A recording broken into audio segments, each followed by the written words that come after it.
Welcome back to the channel. Today I'm joined by Decky Mcaleenan, right ahead of his Cage Warriors 153. Return to featherweight against Wasi Adeshina at Cage Warriors in the 3 Arena in Dublin. Decky, thanks so much for taking the time to me. We're just about a week out now. You must be excited. You must be chomping at the bit to get back in there because, you know, it's been obviously you were trying to get back into action. Actually, last year that fight fell through at the last minute, but we're here. We're just a week out. You're heading down to Dublin. You're going down to the 3 Arena. You must be very, very excited.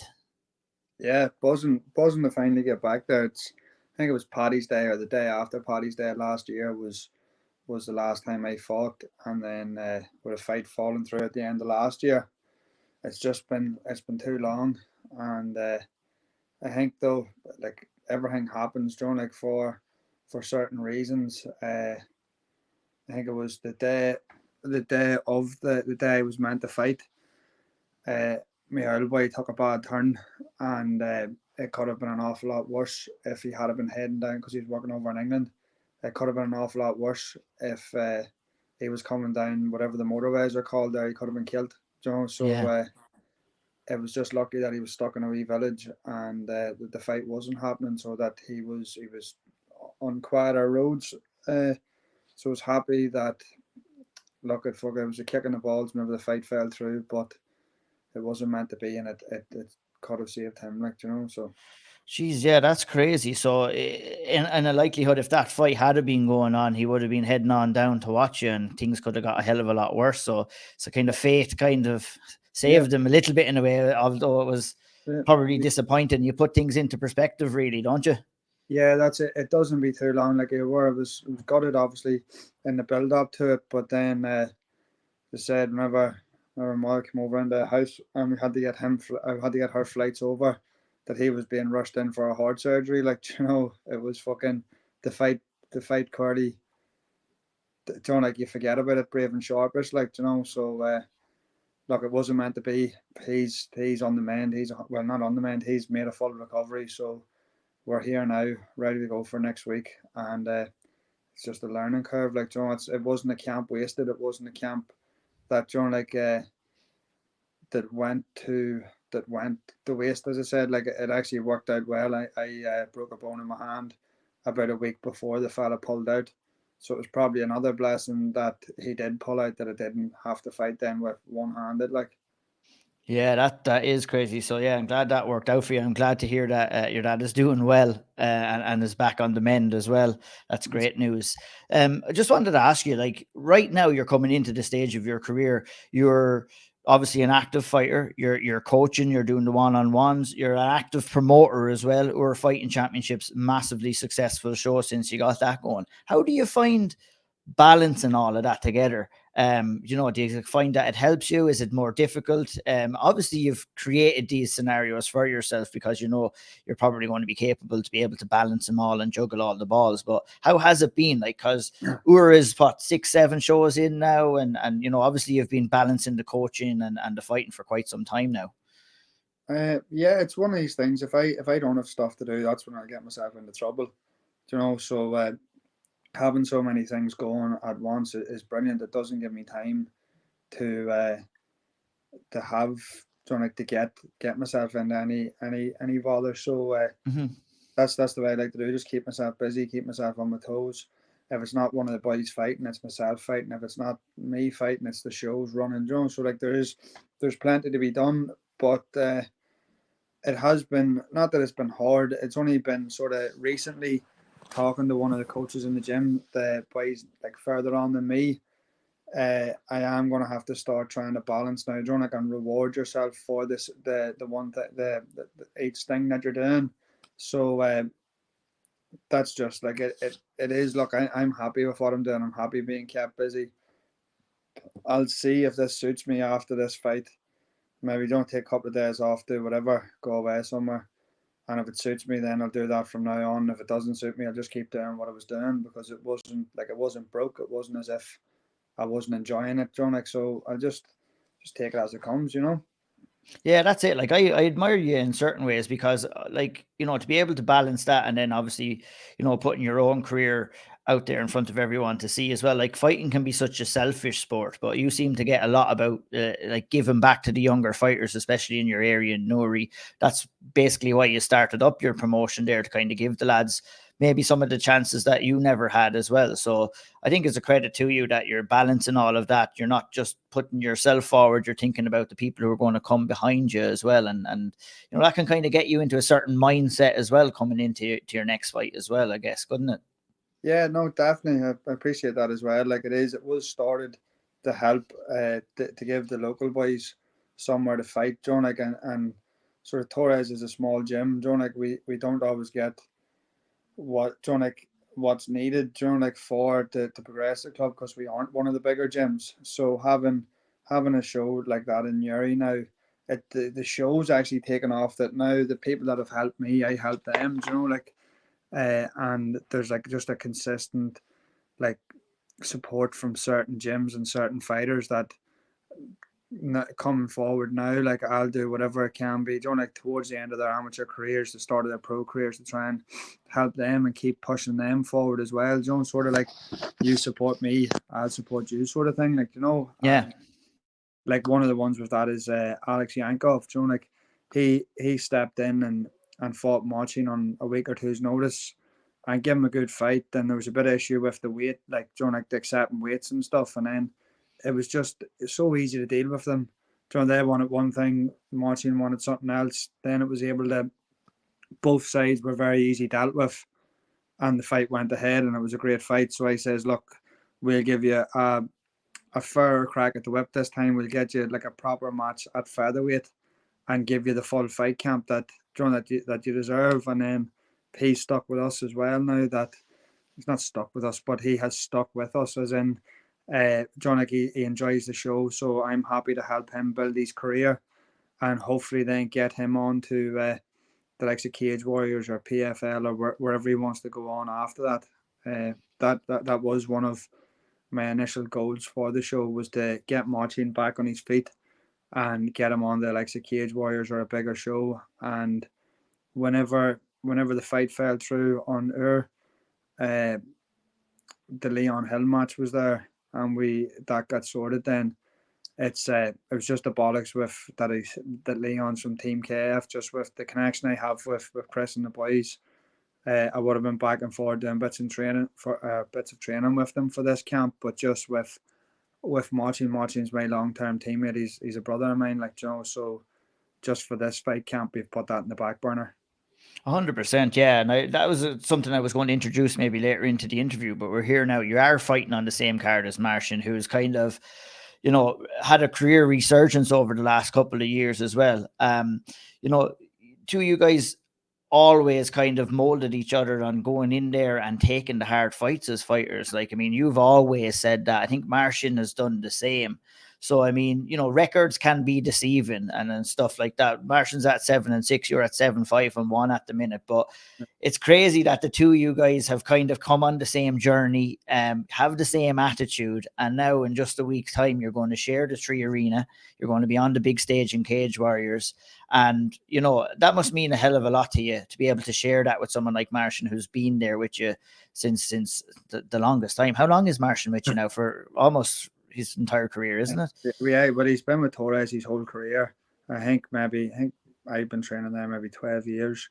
Marcin could be 10, maybe. Doing like something like that. Yeah. So a long time. Like, you know, I actually seen he put up recently enough there. It was 8 years ago he made his debut. So whatever length of time, like, you know, from his, I think he's from his 16, 17. But as you said, with our records, like, records mean nothing. It's about the experience. So I don't want to fight 6 studs to get me to where I'm going to get, don't go on a 6 fight winning streak and then be like, oh, happy days, now I can go to one of the bigger promotions. Because you're going to get there and you're going to get found out. Give me fucking 6 of the best that you have, John. Like, not obviously they're not going to be at this stage with the way my records went. They're not going to be world beaters, but give me the toughest out of the bunch of people that you have. Give me the toughest one, and let me see what way I get on against him. Because if we can't beat him, there's no point going any further, you know. And also, you're wasting people's time and money. I've sacrificed a lot for this fight camp, getting back to featherweight. I have a 3-year-old daughter that John, like this past couple of months hasn't been getting my full attention because I don't have the everything's been very based towards me and based towards my dad and based towards me making weight and training and performing in the training sessions. So like I want to fight someone that's going to give me the drive to get myself up in the morning to make that sacrifice worthwhile. So that all comes from the or sort of the boy that was before me. I was sort of I'm Sebastian's first from like from starting off from scratch. But before me there was Damien Rooney, and that's who I looked up to. That was the fighter I sort of based myself on. And Damo done the exact same thing. Like John, there was Damo probably could have been one of the first to the UFC from Ireland, but instead he took 50-50 fights or 60-40 fights that weren't in his favour. And look, it didn't pay off. John, like the crack of a or the thing just didn't pay off for him. And it is what it is. Fighters fight. And John, like as I said, I want someone that's going to make me get up out of bed in the morning and go training. 100%. That's kind of the attitude you kind of took on for everyone to see the last fight that you had against Tobias Harila, because there was another pull out of your fight. I think someone pulled out of his fight. It was kind of thrown together at the last minute, but you recognized that fight as obviously a difficult fight as well, and there was no hesitation to take it. Looking back at that fight, Decky, I haven't been away for so long. Not getting the chance to kind of come back and get some sort of redemption. Look, that was a knockout loss for you. How did you comprehend that loss? I know you spoke with us and you spoke very honestly on the Owl Triangle podcast with myself and Andy and Quilsha that, you had some health difficulties after that knockout loss. Those are like the physical effects that you spoke to us about. Was there some mental effects as well kind of coming off of that knockout loss to Tobias? No, it's more, it's humbling, like, but it also, it must have lit a fire, because it, instead of just like, I'll stay at 70 and I'll do this and I'll do that there, like Tobias fights at featherweight himself. I could have stayed at 70, picked fights, done what I was doing, and John, like, coasted through. I was like, I'm going to make this fucking hard on myself. I'm going to do this right, and I'm going to get back down to featherweight and come after whoever's there. John, like that's what it's done mentally. What it's done to me, it's made me stronger. It's humbled me. I've been doing fighting sports now about 23 years. I've never been put in a hole. I've said this on the last one. I've never been put down. I've never been sat down. It's a humbling experience to have to pick yourself back up. And look, I'm here. John, like I'm not going anywhere. I said I'm here to fight. I'm here. On the night I got clipped with a shot, and the damage was done. John, like. I says as I always did, I'll go out with my shield. I'm not a born fighter, not whatever. So if anything, it was just a learning curve. It came a wee bit late in my career. I got that far before having to take that kind of loss and stuff. But we're here now. You hear people talking about Tobias. I heard one of the things that really sort of stood out to me was whenever he fought Damon, the American. Yeah. About how the commentators were talking about him, how he's been on the wrong side of decisions for not fighting, no smart fights, and just being a fan-friendly style and whatever else.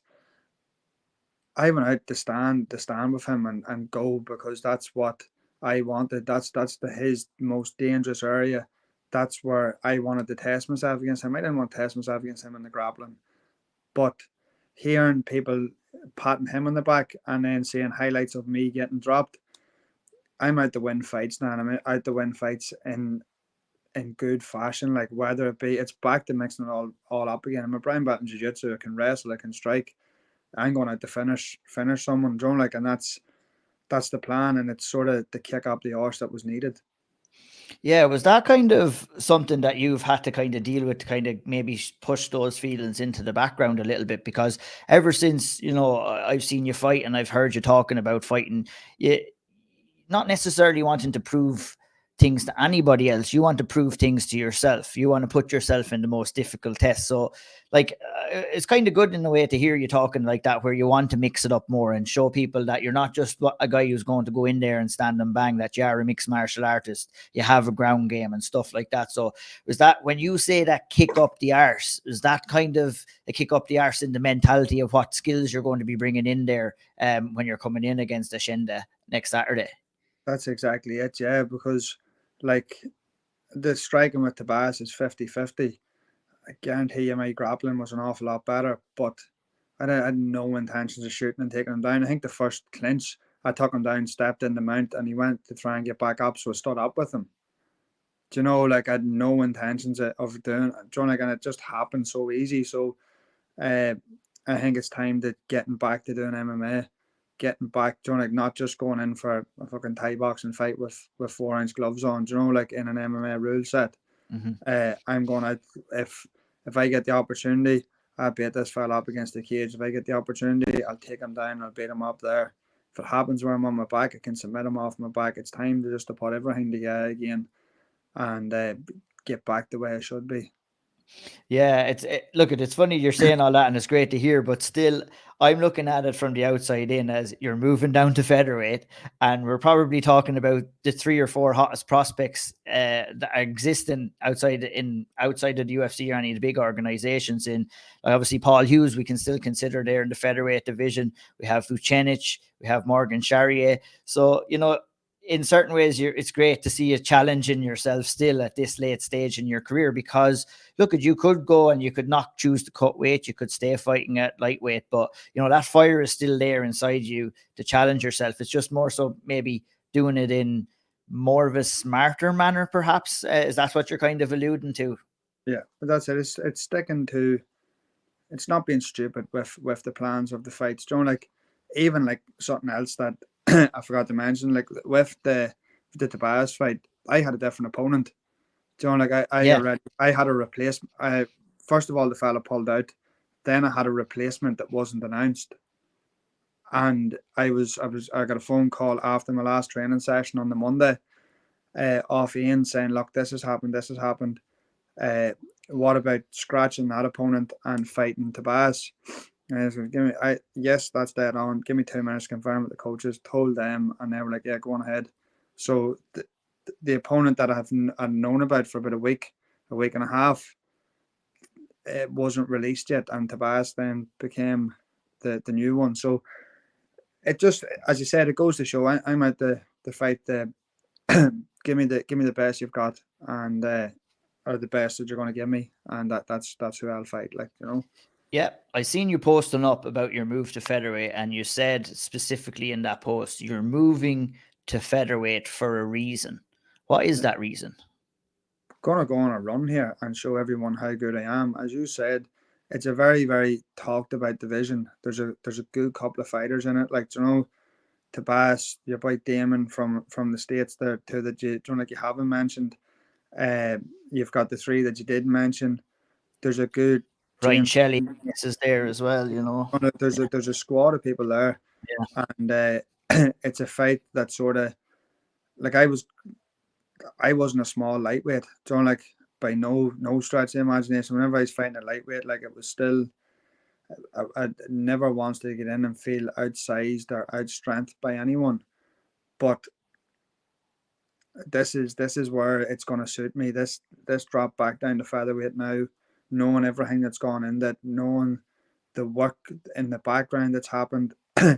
I'm as strong as I was at lightweight, and I'd never been outpowered at lightweight, and now I'm back at featherweight now. So it's going to be, this boy's going to be getting hit from halfway across the cage, wondering who the fuck's hitting him. Like, because he's not going to be able to get near me. He's too small. He's like, there's going to be at least a weight class in the difference of the 2 of us in that cage. You think that you're going to go out there and get the finish over Wasi Adeshina? Is that the plan? Yep. Yeah. How excited are you to fight in the 3 arena? Yeah, this is perfect. This talk about, like, if you already get a run of things that haven't went your way and whatever else, and you're trying to get the fucking resurgence into yourself and don't get the comeback for yourself and do everything. why not do it there? Do you know what I mean? Like, that's whenever it was released, whenever it was all started off, a lot of the a lot of the talk, a lot of the tags, a lot of the shares, a lot of everything on social media was my name. Do you know, like, it was people wanting to see me. So let's fucking do it. Do you know what I mean? Let's go. Uh, Yeah. Everyone else has got to do it along the way. Do you know, people have been taken in and had hard fights, some had easy fights, some were taken in because of what club they were from, some got, you know, like, different things. Like, I've earned my right to fight in fucking the biggest arena in Ireland for an MMA fight. I've done everything right. So now it's just time for me to go and do it. That's what you would be dreaming of, I guess, when you got all of this started, fighting in the, like, I mean, in my opinion, I don't think that there's a bigger venue to fight in Ireland than the Three Arena. So much history, so much has happened there in the past. Like, it must mean a hell of a lot to you for you to get the chance to do it. You're doing it with your team. You're doing it with the trusted process that you've went along with your career as well. So, like you said, I have an old saying, like, an old dog for the hard road and a pup for the path. And you're an old dog, you've taken the hard road, and that road has led you to the Tree Arena next Saturday. So, like, do you have to kind of quell your excitement a little bit? You have to put things into perspective, or are you a guy who will just look forward to it, take it all in, and just make sure you go out there and get the job done when you have to get the job done? Yeah, the way I've been working with it with Rob, the sports psychologist, it's not that I have to, it's not that it's not. I get next Saturday, I get to go out and perform in the Three Arena. Do you know what I mean? That's, if I get to go out and perform. Whenever I perform, I don't have to do anything. I know the results come. So all pressure's off me. It's just time to, like, go enjoy yourself. You're in your hometown. I like, Dublin's a second home to me, so it is. Like, I spent most of my teenage years, Monday to Friday, every week, going back and forth to Dublin training. Uh, just the side of the tunnel in at the sports complex by the airport. So it's a familiar drive. It's close to home. It's a place that's like a second home to me. I have a lot of friends I have a lot of friends and some people that I would call family. I'd be that close to them in Dublin.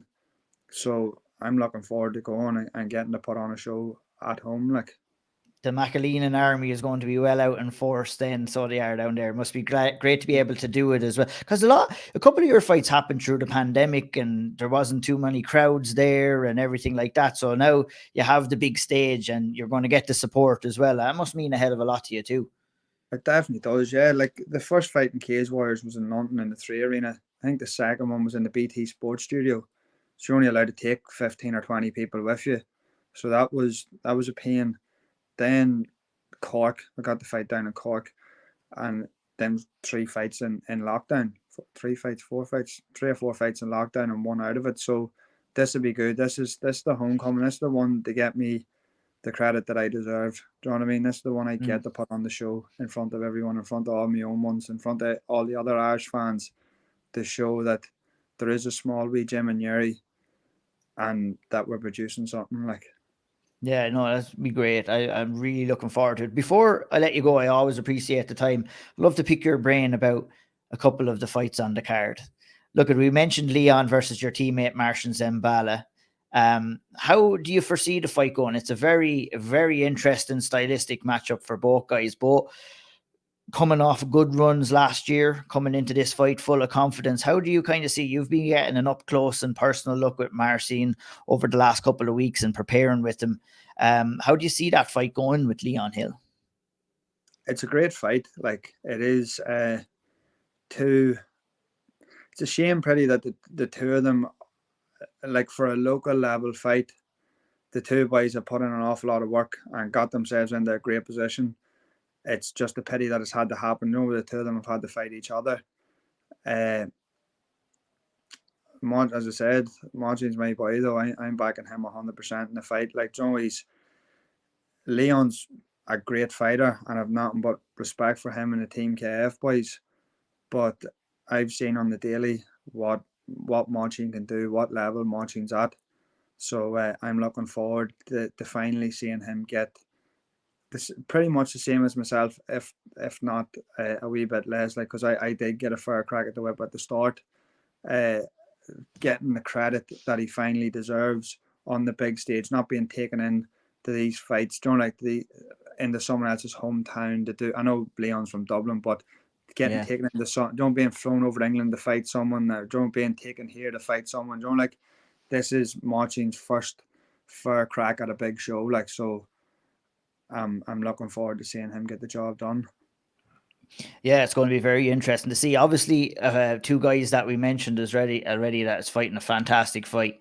Tobias Aurelia, Ryan Shelley going at it in your division now as well, in the featherweight division. You're obviously going to have eyes on that. How would you see that fight playing out? It was hard to bet, against Ryan. He's unbeaten. Like he seems to have an answer for everyone at the minute. Tobias, it depends which one gets the game plan going. I know firsthand what it's like to fight Tobias, but I've never actually trained. I don't actually think I've trained with Ryan. So that's another fight that I'm looking forward to watching.